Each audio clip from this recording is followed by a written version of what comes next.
నమస్తే, welcome to Leo. Deputy CM Pawan Kalyan కలెక్టర్ల సదస్సులో ఏం జరిగింది?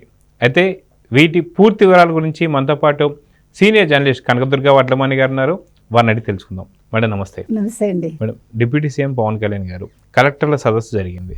సో ఇక్కడ ఆసక్తికర అంశాలు కూడా చాలా వరకు జరిగాయి. మొత్తానికి ఏం జరిగిందంటే ఏం చెప్తారు? మన ఎలక్షన్ ముందు మాట్లాడింది, ఎలక్షన్ తర్వాత మాట్లాడింది, ఇవాళ పవన్ కళ్యాణ్ గారి మాటల్లో ప్రతిఫలించాయి. మీరు చూస్తే ఐఏఎస్లు ఐపీఎస్లు ఎందుకు ఈ రకంగా వాళ్ళు దిగజారిపోయారు వైసీపీ కోసం, ముఖ్యంగా జగన్మోహన్ రెడ్డి కోసం. వాళ్ళు బయటకు వచ్చి వాళ్ళ సత్తా చూపించవచ్చు కదా. వాళ్ళు అంతలా చదువుకున్నది దేనికి, ఎందుకు వాళ్ళు కట్టుబానిసలు అయిపోయారని మనం మాట్లాడుకున్నాం. సేమ్ ఇవాళ నిలదీశారండి పవన్ కళ్యాణ్. మీరు ముస్సోరీలో చదువుకుని అక్కడ ఐఏఎస్ ఐపీఎస్ ట్రైనింగ్ అయ్యి మీరు ఎందుకు అసలు గత 5 సంవత్సరాలు అలా ఉన్నారు? ఇవాళ మొహం మీద అడిగాడు ఆయన.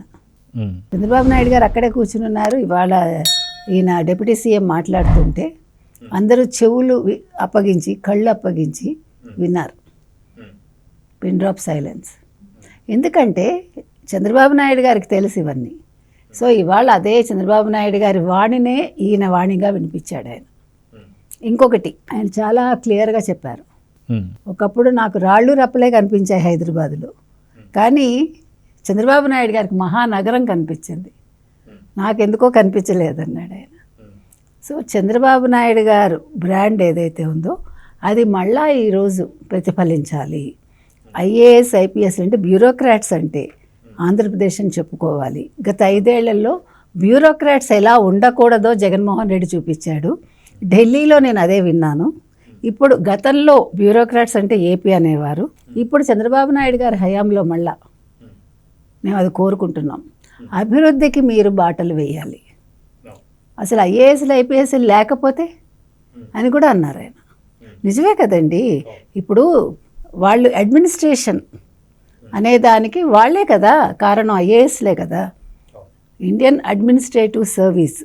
వాళ్ళు లేకపోతే అంటే ఒక అంశాన్ని ఏ రకంగా దిశానిర్దేశం చేయాలి, ఎలా మార్గంలో తీసుకెళ్ళాలి, ఎలా దాన్ని ఇంప్లిమెంట్ చేయాలి, దానికోసమే కదా వాళ్ళకి ట్రైనింగ్ ఇస్తారు. అంటే వాళ్ళ మేధ కూడా అక్కడ ఉపయోగించాలి. మరి అటువంటి మేధ ఇంతలా నిర్వీర్యం ఎందుకు అయిపోయింది 5 ఏళ్ళు? ఎందుకు మీరందరూ నోర్లు మూసుకుని ఉన్నారు? నాకు అర్థం కాలేదని అడిగాడు ఆయన. ఇవాళ పవన్ కళ్యాణ్ గారి మాటల్లో నాకు వేదన కనిపించింది, కోపం కనిపించింది. సహజం అది. అంటే ఒక రాష్ట్రం కళ్ళ ముందు అలాగా కుప్పకూలిపోతే ఒక రాష్ట్రానికి సంబంధించిన ఐఏఎస్లు ఐపీఎస్లు చేతగాని వాళ్ళలాగా వాళ్ళు ఒక ముఖ్యమంత్రి కోసం పనిచేస్తే, గత ముఖ్యమంత్రి కోసం, సిగ్గుచేటు కదండి. మీరందరూ వాళ్ళ కాళ్ళ దగ్గర కుక్కల్లా పడున్నారు. అనకూడదు ఆ మాట మనం. అంతకంటే ఘోరంగా పనిచేశారు వాళ్ళు. కిడ్నాప్ చేయటం ఏంటండి? బాంబే వెళ్ళి ఒక అమ్మాయిని కిడ్నాప్ చేసి ఒక ఐపీఎస్, ఒక డీజీపీ, ఒక ఇంటెలిజెంట్ వెళ్ళటం ఏంటండి? సిగ్గులేనితనం కాకపోతే ఇంకంతకు మించి ఎక్కడైనా జరిగిందా ఇలాగా? ఏ రాష్ట్రంలోనైనా జరిగిందా? అంటే మనం చూస్తే సినిమాల్లో మాత్రమే ఏదైతే దుండగులతో కావచ్చు, దొంగలతో కావచ్చు, పోలీసుల చేతులు కట్టుకుని మనం చూస్తుంటాం. సో నిజంగా 2019 నుంచి 24 దాకా అదే జరిగిందా? ఎందుకంటే ప్రతి ఒక్క అక్రమాలలో కావచ్చు, బియ్యం అక్రమాలలో కావచ్చు, ప్రతి దగ్గర కూడా పోలీసుల ఇన్వాల్వ్మెంట్ అయితే కనిపిస్తూ వస్తుంది. నిజంగా ప్రక్షాళన చేయాలి అంటే ఏ స్థాయిలో చేయాలంటే ఏం చెప్తారు? ఇంకొక మాట కూడా చెప్పారు ఆయన. రెవెన్యూ శాఖ ఏదైతే ఉందో, అంటే ఈరోజు గత 19 నుంచి 24 వరకు మద్యం దుకాణాల్లో కూర్చోబెట్టారు. ఇంతకు మించి సిగ్గుచేటు ఏముందని అడిగాడు ఆయన. మీరు చదువుకున్న దీనికోసమా? మద్యం దుకాణంలో ఎవడు పని చేస్తాడు? పాపం తిండికి లేక చదువు లేని వాడు ఎవడో పని చేస్తాడు. మీ ముందు ప్రతివాడు చేతులు కట్టుకుని నిలబడాలి. ఒక కలెక్టర్ అంటే ఒక జిల్లాకి ఎంత అధికారాలు ఉంటాయండి? ఒక సిఎస్ అంటే ఎన్ని అధికారాలు ఉంటాయి? అసలు వాళ్ళందరూ మామూలుగా ఉంటారా? అసలు నేను మంచి మంచి ఐఏఎస్ ఆఫీసర్లు చూశానండి. అసలు the way they will walk, the way they will talk, రియల్గా చెప్తున్నాను, అద్భుతం. మనం వాళ్ళతో మాట్లాడుతుంటేనే మనకు ఎంతో ఆనందంగా ఉంటుంది. అంటే అంత నాలెడ్జ్ వాళ్ళలో కనిపిస్తుంది. వాళ్ళు మనతో మాట్లాడుతూ ఉంటారు కానీ మన నిలువెల్లా శల్య పరీక్ష చేస్తారు వాళ్ళు. తప్పుగా కాదు అది. నేను ఒక ఐపీఎస్ అండి, ఒక డీజీపీ, మేమిద్దరం యాక్సిడెంటల్గా ఒకే ఏమనాలి లిఫ్ట్లో వెళ్ళాం. అంటే ఆయన వెళ్ళిపోతున్నారు, నేను బయట నో ప్లీజ్ కమ్ అన్నాడు ఆయన. అని నా పేరు అడిగాడండి, నా ఇంటి పేరు అడిగాడు, మొత్తం నా హిస్టరీ చెప్పగలిగాడు. అంటే హిస్టరీ అంటే నేను ఎక్కడి నుంచి వచ్చి ఉంటాను, నా మూలాలు ఏముండొచ్చు. That much knowledge they will have. అటువంటి వాళ్ళు ఒక ముఖ్యమంత్రి కోసం, అప్పటి ముఖ్యమంత్రి కోసం వాళ్ళు ఏంటి అని మర్చిపోయి వాళ్ళు సేవకులు అయిపోయారు. ఇవాళ అసలు మాట్లాడారండి పవన్ కళ్యాణ్, అలా నాన్ స్టాప్గా మాట్లాడారు. చంద్రబాబు నాయుడు గారు కూడా అవకాశం ఇచ్చారు అందుకే, ఎందుకంటే ఆయన ఎప్పుడూ మాట్లాడతారు, కానీ ఇవాళ ఆయన స్థాయికి తగ్గట్టు ఈయన మాట్లాడగలిగాడు కదా. ఇంకొకటి ఏమన్నారంటే ఆయన లాస్ట్కి, నాకు కావాల్సింది ఆంధ్రప్రదేశ్ అభివృద్ధిలో మీ పాత్ర, అంటే వీళ్ళ మార్కు కనిపించాలని. అది కావాలండి, ఎందుకంటే వీళ్ళందరూ కూడా మామూలుగా వచ్చిన వాళ్ళు కాదు కదండి. ఇప్పుడు వాళ్ళందరూ కష్టపడి చదువుకుని ర్యాంకులు తెచ్చుకుని ఐఏఎస్ ఐపీఎస్ అయిన వాళ్ళు. ప్లస్ ఇవాళ ఆయన చెప్తున్నాడు, నేను ఢిల్లీ వెళ్తే ఏం జరిగింది అవన్నీ ఎక్స్ప్లెయిన్ చేస్తాడు ఆయన. ఇప్పుడు ఢిల్లీలో ఈరోజు పవన్ కళ్యాణ్ అందరూ కోరుకుంటున్నారు కదా. నిన్న కూడా అంతా న్యూస్లు వచ్చాయి కదా, నాగబాబు మంత్రి అవుతారు, ఈయన కేంద్రానికి వెళ్ళిపోతారు. ఈయన కేంద్రానికి వెళ్ళటం ఎందుకండి, అవసరమే లేదు. రాష్ట్రమే ముఖ్యం ఆయనకి. జనసేన అనేది ఈరోజు బలోపేతం కావాలి. ఇప్పుడు ఆయన ఒక్కళ్ళు అయితే సరిపోదు కదా, పార్టీ మొత్తం బలోపేతం అవ్వాలి. ఆయన ఫ్యూచర్ ఏంటి అనేది ఆయనకు తెలుసు కాబట్టి ఏం కావాలనుకుంటున్నారో ఇక్కడుండి చేయాలి. అంతేగాని బీజేపీకి ఈయనకి సంబంధమే ఉంది, వాళ్ళు పిలిచినప్పుడు వెళ్తారు వస్తారు. ఇప్పుడు వాళ్ళకి ఈయనకేమి వాళ్ళ అవసరం లేదు కాబట్టి ఈయన వెళ్లాల్సిన పని లేదు. నిన్న మనం మాట్లాడుకున్నాం. ఎందుకు చెప్తున్నానంటే ఢిల్లీలో ఏం జరిగింది అన్నీ ఆయన ఎక్స్ప్లెయిన్ చేస్తూ వచ్చారనమాట. వచ్చినప్పుడు ఆయన ఇంకొకసారి కూడా అదే చెప్పారు, ఢిల్లీలో మన ఏపీ గురించి వినిపించాలంటే మన బ్యూరోక్రాట్స్ చాలా పర్ఫెక్ట్గా ఉండాలి, మన అభివృద్ధిలో మీ మార్కు అడుగడుగునా కనిపించాలని కోరుకున్నాడు ఆయన. సో నాకైతే ఇవాళ చాలా బాగా అనిపించిందండి అవన్నీ, ఆ మాటలు వింటూ ఉంటే. అంటే చాలా పవన్ కళ్యాణ్ మీద అంటే ఒక నెగిటివ్ ఇది ఉంది కదా కొంతమందిలో, ఈయన ఏం చదువుకున్నాడు, చదువు కాదు అక్కడ.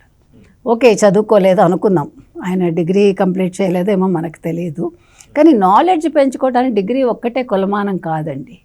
You can improve your self. మిమ్మల్ని మీరు అనలైజ్ చేసుకుంటూ మీరు ప్రతిదీ తెలుసుకుంటే మనిషికి మేధ డెఫినెట్గా పెరుగుతుంది. సో ఆయన అదే చేస్తూ వస్తున్నారు కాబట్టి ఇవాళ చక్కగా మాట్లాడగలిగాడు ఆయన. అంటే మనం జగన్మోహన్ రెడ్డి ఎలా మాట్లాడతాడో చూసాం ఇంతవరకు.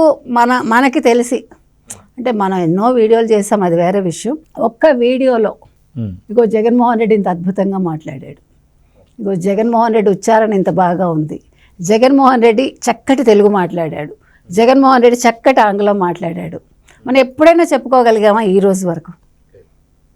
కానీ లోకేష్ ఎంత బాగా మాట్లాడుతున్నాడో విన్నాం మనం, పవన్ కళ్యాణ్ గారు ఇవాళ ఎంత బాగా మాట్లాడారో విన్నాం మనం. అంటే నేను అనేది ఏంటంటే దట్స్ వాట్, మిమ్మల్ని మీరు మలుచుకోవాలి. అది ఎవ్వడూ చెప్పడండి.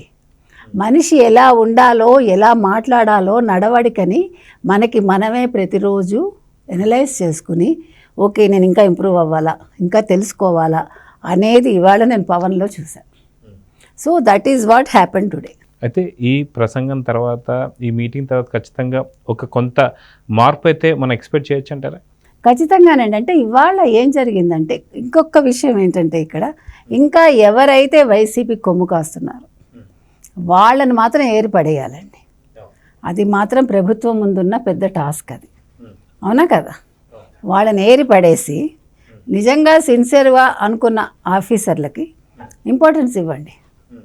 వాళ్ళ ద్వారా మీరు ఏం సాధించాలనుకుంటున్నారో సాధించండి, రాష్ట్రాన్ని ముందుకు తీసుకెళ్ళండి. వాళ్ళలో ఖచ్చితంగా మార్పు వస్తుంది. ఎప్పుడైతే ఫ్రీడమ్ ఇచ్చారో మీరు, ఎప్పుడైతే మీరు చెడ్డ పనులు చేయించారో ఖచ్చితంగా వాళ్ళేంటో వాళ్ళు ప్రూవ్ చేసుకుంటారు కదా. ఇప్పుడు చెత్త పనులు చేయమంటే బాధపడతారు, కానీ ఆయన అడిగాడు అదే, మీరు అలాంటి నీచమైన పనులు ఎందుకు చేశారు, అని చెత్త పనులకు ఎందుకు ఒప్పుకున్నారని అడిగాడు వాళ్ళ పవన్. మొహం మీద అడిగాడు ఆయన. మంచిదే కదా, కరెక్ట్. అడగాలండి, అడిగేవాడు ఉండాలి. ఎప్పుడూ కూడా తప్పు చేసి నిలదీసేవాడు ఉంటేనే వ్యవస్థ బాగుపడుతుంది. అది లేకపోబట్టే 5 సంవత్సరాలు రాష్ట్రం తిరోగమనంలో ఉంది. ఈరోజు అభివృద్ధి పదంలో వెళ్తుందండి. ఇవాళ కలెక్టర్ల సమావేశం చాలా బాగుంది. ఆయన కలెక్టర్ని దుమ్ము దులిపేశాడు ఇవాళ. చాలా బాగుంది, అద్భుతంగా, నాకైతే బాగుంది అనిపించింది. అంటే ఇలాంటివి కనీసం once in 3 months, once in 6 months పెట్టాలి. పెట్టి ప్రోగ్రెస్ రిపోర్ట్స్ గతంలో లాగా చంద్రబాబు నాయుడు గారు ప్రోగ్రెస్ రిపోర్ట్స్ అయితే పెట్టాలి. సో చూద్దాం మేడం, ఖచ్చితంగా ఈ యొక్క సదస్సు తర్వాత కావచ్చు, ఈ మీటింగ్ తర్వాత అందరిలో ఒక మార్పు అయితే రావాలని అయితే కోరుకుందాం. నమస్తే. నమస్తే. Please subscribe to Leo news for more videos.